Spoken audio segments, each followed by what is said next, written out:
Aloha, my name is Emily. Would you like to introduce yourself? And I'm Emily Perkins. And today we're going to show you how to make some hash with using some local ingredients. We're going to use some kalo, some ʻUala. And some mushrooms. Yes, some mushrooms, some kale, lots of good locally grown stuff, as well as some locally made Portuguese sausage. This is a dish that a lot of times people think of it for breakfast because a lot of times we eat it with a fried egg on top.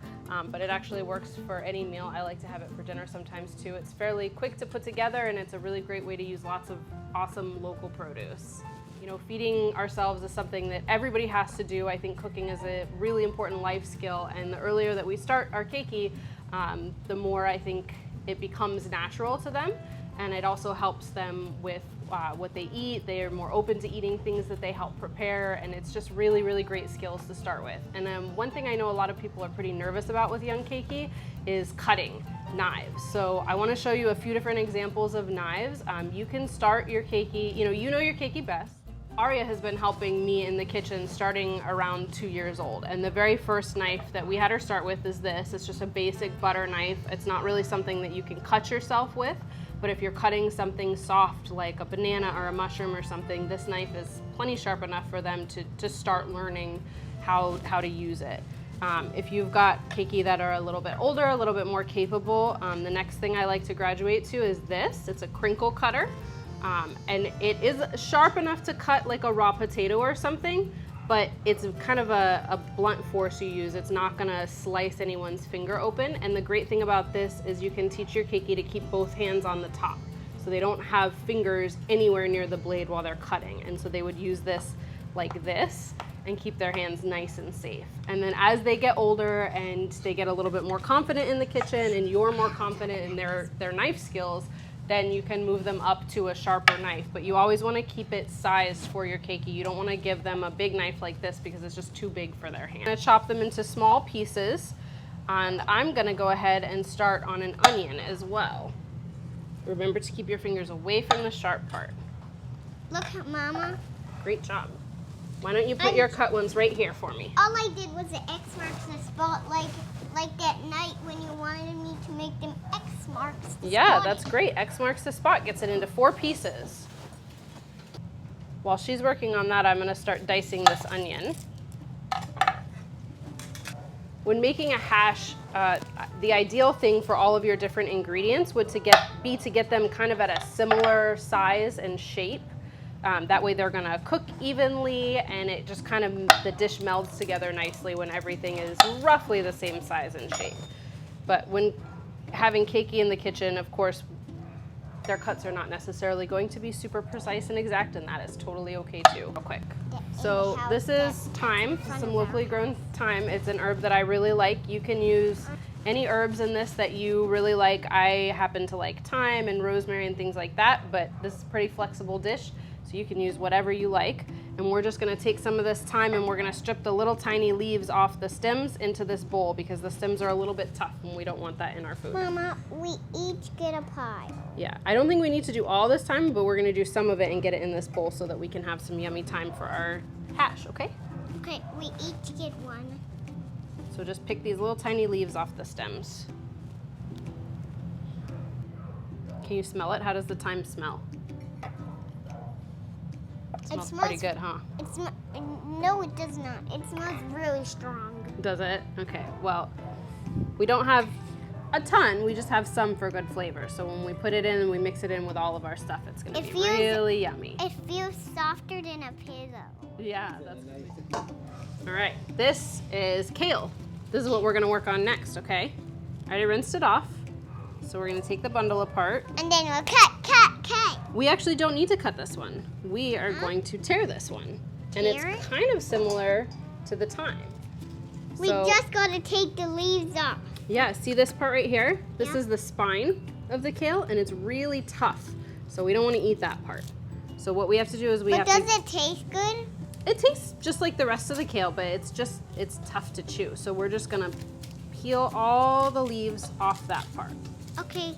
Okay? Mama, can you save some for me? Yeah, absolutely. There we go. And then we're gonna do one other thing with this kale, because it's just gonna come in at the end of our hash, and we're gonna saute it really quickly. So yeah, you got it. We're gonna give it a little massage.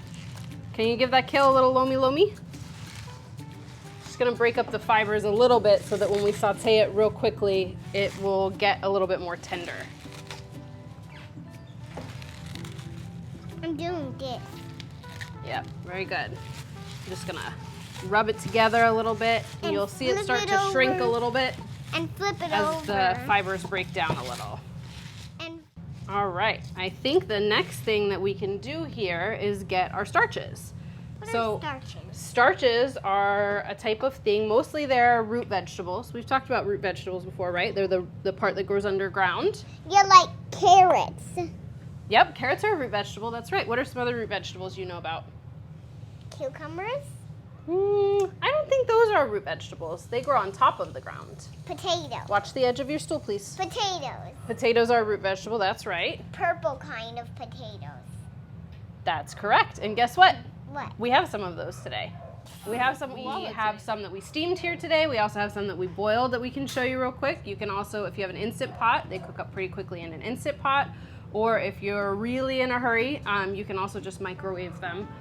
Just set it for a few minutes, and then every few minutes poke it with a fork to see if it's done all the way through. That's the super fast way to do it. Can you let go of my sleeve real quick, please? Thank you. So to steam, you would take a pot, put some water in the bottom of it. This one ran out of water here. Water in the bottom of the pot here. We have a steamer basket. I don't know if you want to show that. See, our fork can go right through them. So these ones are good to go. And then the other way you can do it is you can just submerge them in water and boil them in water until they're soft. You can use the skins, you can leave the skins on, or you can peel them off. You can peel before you cook, or if you wait until after you cook, they're actually pretty easy to peel right off too. Other local starches that we're gonna use today is some kalo, and this kalo has already been steamed, but we need to peel it. I want this big one. You want that big one? So what you can do is you can just take the spoon that I just gave you, and you just scoop it out. Don't scoop it out, just scrape the skin off. Oh. Have you had kalo cooked in other ways? No. You can have kalo poke. Kalo poke is good. What's kalo poke? It's poke made with kalo. How you doing with that kalo? Good.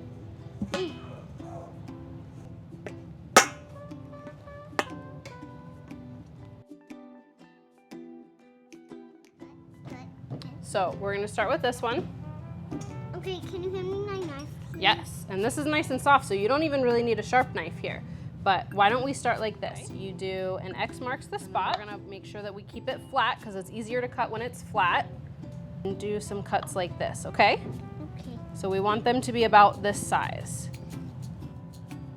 Can you try that? Sure. So see, these are your examples so you can see about what size to get them.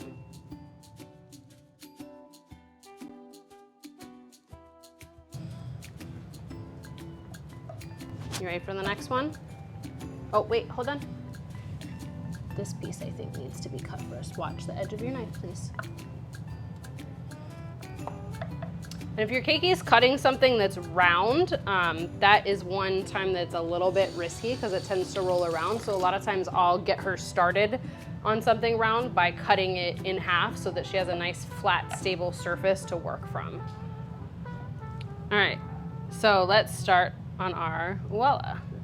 These are nice and soft, and we're gonna cut these into similar size as the kalo that we just cut, okay? What? Yeah, they're all gonna go together. Well, why do we need to cut them the same size? Because we want them to cook evenly.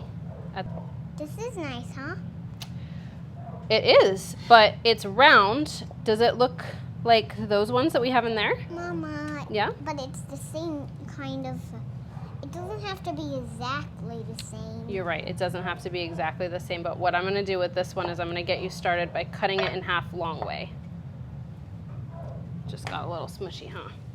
Starches. All right, sausage I think is the last thing that we have to chop up here. So for this hash you can use, like I said, any kind of starch. You can use potatoes, you can use kalo, you can use ʻUala, you can use ulu, whatever kind of starchy thing that you have. And same goes, oh, let's not do that, please. Same goes with the meat. You can use, it's really flexible. You can use whatever you've got around. I like to use meats that are on the fattier side because then we use the fat in the hash to cook the rest of the ingredients. So sausage or bacon or things like that are really good. Also, we get a lot of flavor from the meat. Don't forget hot dogs. You could maybe do it with hot dogs if you wanted to. Yummy hot dogs. And then the other thing the meat does for us is it gives us a lot of flavor too, right? Like sausage already comes with lots of good flavor to it. Bacon already comes with lots of good flavor to it. So it's just kind of a way to make sure that your end product, your dish tastes really good without you having to add too much to it to begin with. So we're using Portuguese sausage today. And we're just gonna get this diced up as well so we can get started with the cooking part. Sure, you can squeeze it out. Thanks. I also want to cut it. You can cut small size. Well, in a minute, Kala. Hold on. I'm gonna... Wait, Mama, can I be finished? Sure. Make sure you wash your hands. All right, so I'm cooking this in a cast iron pan. I like to use cast iron for stuff like this because it is heavier, thicker, and it kind of maintains a more steady heat. But you can use whatever pan that you have. It's not crucial, but that's what we're using today. And the first thing I'm gonna do is I'm going to cook my meat. So I'm gonna throw my Portuguese sausage in here. I've got the pan on medium-high because I wanna get the meat seared a little bit.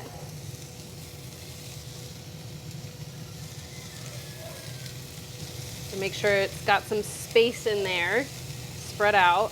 And I'm just gonna let it sit for a second so that it can get a good sear. Yeah, so see that how the edge starts to get a little bit brown? That's what we're looking for here. I didn't put any oil in this pan because the sausage is pretty fatty, same with bacon, but if you're gonna use something that's a little less fatty, you would wanna put some sort of cooking oil in your pan first so that it doesn't totally stick to the bottom. I am keeping a close eye on the pan though because I don't want stuff to burn on the bottom of the pan. We're gonna build our whole hash in this one pan. And if we burn anything on the bottom, it's gonna add kind of a bitter flavor to the whole dish. So just wanna keep an eye and make sure that you don't get anything like black burned on the bottom. Got some nice sear around the edges, and I'm gonna dump it into this bowl that I have off to the side. I'm gonna leave what fat I have in there, and then I'm gonna add just a little bit more here. I'm using olive oil here. You can use whatever kind of fat you like. You can use any kind of oil or butter or anything that you enjoy. And then the next thing I'm gonna do is I'm gonna add my cut up mushrooms. I'm gonna give them a little sprinkle of salt for seasoning, and also because the salt's gonna help draw out some of the moisture from the mushrooms. Mushrooms are kind of sponges too, and they're kind of soaking up oil, so I'm gonna add a little bit more here so they don't dry out too much. Again, I've got my pan on like a medium-high heat to high heat right here because that's gonna help it cook up nice and fast. So far we got all of our ingredients chopped and prepped, right? And then we put our meat in the pan and we seared it off to get some fat in the pan, get a nice sear on the meat. And then we took the meat out and we left the fat in, and if it needed any more, we added a little bit more. And then we threw in our mushrooms. We salted them a little bit. And now we're just cooking our mushrooms right now. You see all this steam coming off. We're cooking out a lot of the moisture in the mushrooms to help kind of concentrate the flavor. You can see how they're starting to get brown on the edges. They shrink down a little bit as the liquid comes out. And this high heat is helping all that liquid evaporate so that it doesn't just end up kind of in a pool on the bottom of the pan, which would just lead to a different result, which is not what we're looking for today. All right, I think these are good, so I'm gonna go ahead and put these in the same bowl that I had my sausage in. Add a little bit more fat because my pan needs it, but you just kind of keep an eye on your own pan. Just wanna make sure there's a light sheen there, and then we're gonna toss in our onions. I'm also gonna put a little bit more salt in here because it's gonna do the same thing as it did for the mushrooms. It's gonna help draw out some of the liquid in the onions. So the next thing I'm gonna do is I'm gonna kind of move them to the side of the pan. I'm keeping them in there, but just moving them off to the side. Add a little bit more fat. Again, I want just a light sheen on the pan. So whatever, just keep an eye on your pan and what you need. And then I'm gonna put in some of my starch. And I'm not gonna put all of it because I don't wanna crowd it in there too much. I wanna give it an opportunity to be in contact with the bottom of the pan and crisp up a little bit on the edges. So I'm just breaking up these cut pieces that are kind of stuck together. ʻUala is sweet, it's got sugars in it, so you just want to really keep an eye on that one because sugar does tend to burn at higher heats.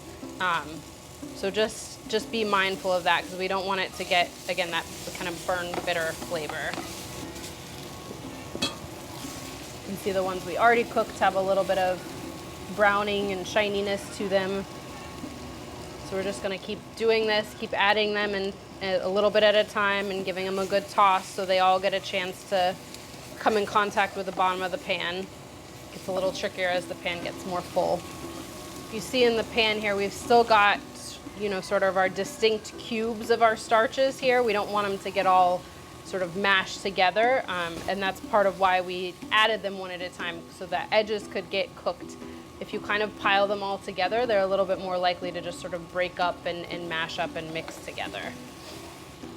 All right, now that I've got it nice and warm throughout, I'm gonna start adding some of my kale.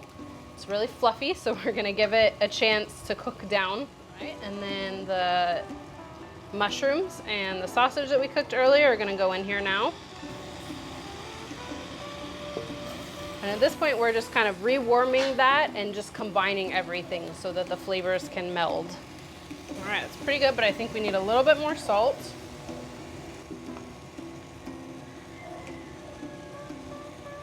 Salt it to your taste. Ideally, we don't necessarily want food to taste salty, but salty brings out the flavor of food. So if something is tasting a little bland to you, try adding a little bit of salt, just a small amount, and then taste it and see, and you can kind of tell how it just adds, it brings out the flavors that are already there a little bit more. With salt, I definitely recommend just doing a little at a time and tasting as you go, because that's how you can really tell how things are ending up. Recipes are great, but they cannot tell you exactly how to season things to your liking. And there's also just so many variables in the type of salt that you're using and the type of other ingredients that you're using, so it's best, at least once things are safe to taste, actually cooked, there's nothing, unsafe and raw in there, to just season a little and taste. And then our last ingredient here, we're actually gonna go ahead and add in our thyme. Whatever herbs that you have is good. If you like garlic and want to add garlic, you could add some garlic at this point. Definitely want to wait until pretty much the end with the garlic, because that's another thing that's a little prone to burning when you cook at high heat. So whatever kind of seasonings you want to add now, here at the end is the perfect time to get that in there. All right, that tastes good to me. Some other options that you have here, we talked about herbs, we talked about garlic. If you like some shoyu or oyster sauce, you could put in there. Worcestershire sauce is another good option. Any kind of sauces or seasoning that you want to add right now to customize right here at the end would be the time to do it. And then once everything is sort of combined and warmed through, then your hash is good to go. I mentioned earlier, I like to eat this with fried eggs on top. So now that I've got this done, I'm gonna set this aside and I'm gonna fry up a couple eggs that we can put on top of this. And then I'm actually gonna grab this lid and cover the top of them. This is not necessarily the traditional way to fry eggs, but we like our yolks to be runny, but our white to be pretty fully cooked. And I don't tend to have a lot of success with flipping eggs over. So this is a little trick if you like them that way. Cover them and the white will fully cook without flipping. Slide it on over.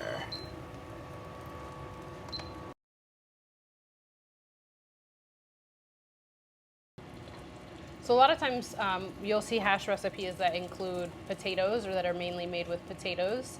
And I like potatoes too, but potatoes are not really grown here as much. They're starting to be a little bit, but they're not really a culturally relevant starch here in Hawaii. We have other ones like kalo and ʻUala and ulu that are staple foods here. And so there are, of course, lots of really wonderful traditional ways to cook those starches, but to kind of keep that cultural relevance, to keep sourcing things locally, to keep the sustainability aspect of things, the more we can kind of replace imported starches with those locally grown ones, the better for all of those things. So I would encourage you to kind of try to think outside the box with those. Anytime you see a recipe that has a different kind of starch in it, consider if you could use a locally produced one instead. Little swaps like that make a really huge difference for, you know, sustainability, for environmental impact, and also just for our own health too. It's really great to be able to use the stuff that's grown in this aina and that hasn't traveled here from far away.